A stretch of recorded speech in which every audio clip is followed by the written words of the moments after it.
Assalamualaikum warahmatullahi wabarakatuh. Alhamdulillah wassalatu wassalamu ala asrofil anbiya wa mursalin wa ala alihi wa sahbihi ajma'in. Amma ba'd. Jemaah yang dirahmati Allah, alhamdulillah dengan izin Allah kita bisa diberikan kesehatan, karunia dan kenikmatan hingga saat ini. Salawat berelengkan salam tak lupa pula kita junjungan kepada Nabi besar kita, Nabi Muhammad Sallallahu Alaihi Wasallam, yang dimana membawa dari era kegelapan hingga menuju alam terang menderang hingga saat ini.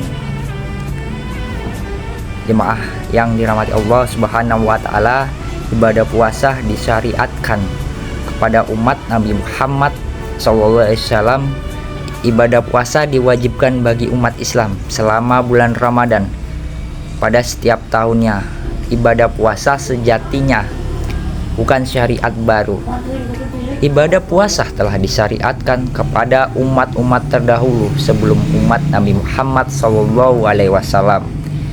Ibadah puasa mengandung banyak manfaat dan keutamaan bagi umat manusia, baik secara jasmani maupun rohani. Jamaah yang dirahmati Allah Subhanahu wa Ta'ala, oleh karena itu ibadah puasa tidak hanya disyariatkan kepada umat terdahulu, tapi juga kepada umat Nabi Muhammad SAW hingga akhir zaman. Ibadah puasa sendiri cukup unik. Ibadah puasa berbeda dengan jenis ibadah lainnya. Pada ibadah puasa, umat Islam diperintahkan untuk menahan dan meninggalkan sesuatu, dan bukan diperintahkan untuk melakukan sesuatu karena sifatnya yang takhalili. Ibadah puasa tidak terlihat kasat mata. Imam Al-Ghazali menjelaskan keistimewaan ibadah puasa dalam karyanya yang terkenal Ihya Ulumuddin. Menjelaskan dalam hakikat puasa, Imam Al-Ghazali menyebut secara singkat dan tepat perihal sebagaimana berikut, yang artinya puasa itu menahan diri dan meninggalkan yang dilarangnya. Puasa pada hakikatnya sebuah rahasia, tidak ada amal yang tampak padanya.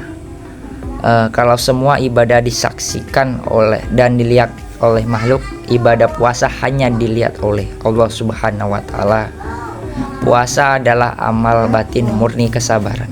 Imam Al-Ghazali Ihya Ulumuddin halaman 293. Dari penjelasan ini kita dapat mengerti bahwa keutamaan dan inti ibadah puasa adalah kesabaran dengan ganjaran tiada tara. Kita dapat mengerti adalah kesabaran ataupun yang dipersembahkan untuknya. Puasa mengambil seperempat bagian dari keseluruhan keimanan, karena puasa itu setengah dari kesabaran. Hadis riwayat At-Tirmidzi. Sedangkan kesabaran mengambil setengah bagian dari keimanan. Hadis riwayat Abu Nuaim dan Al-Hakim. Jamaah yang dirahmati Allah Subhanahu wa Ta'ala, adapun manfaat dari puasa adalah menurunkan keinginan-keinginan syahwat yang menjadi lahan subur setan dengan lapar dan haus saat puasa. Lalu manfaat yang kedua, menyehatkan badan dan menjaga dari penyakit. Lalu yang ketiga, memberi atau meningkatkan pada ketaatan umat manusia. Yang ketiga, terhindar dari godaan setan yang terkutuk.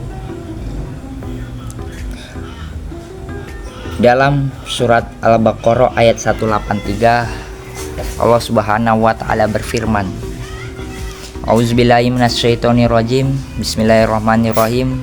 Ya ayyuhallazina amanu kutiba alaikum syiyam kama kutiba alal ladzina min qablikum la'allakum tattaqun. Yang artinya, hai orang-orang yang beriman, diwajibkan atas kamu berpuasa sebagaimana diwajibkan atas orang-orang sebelum kamu agar kamu bertakwa. Ibnu Katsir dalam tafsir Al-Quran Al-Azim menjelaskan bahwa ayat di atas berkenan dengan perintah puasa tidak hanya kewajiban menahan diri dari makan, minum, dan jima semata. Puasa harus dilandasi dengan niat karena Allah Subhanahu wa Ta'ala, menjauhkan diri dari perbuatan yang dilarang dan tercela, serta membersihkan diri lahir dan batin. Ketika puasa membatasi, mempersempit ruang gerak dan menutup jalan bagi setan, maka orang yang berpuasa layak diistimewakan oleh Allah Subhanahu wa Ta'ala dengan ganjaran yang tak terduga, baik kuantitas maupun kualitasnya. Wallahu alam bisawab. Demikianlah ultum singkat yang dapat saya sampaikan, lebih kurang mohon dimaafkan. Saya akhiri, wabillahi taufik wal hidayah. Wassalamualaikum warahmatullahi wabarakatuh.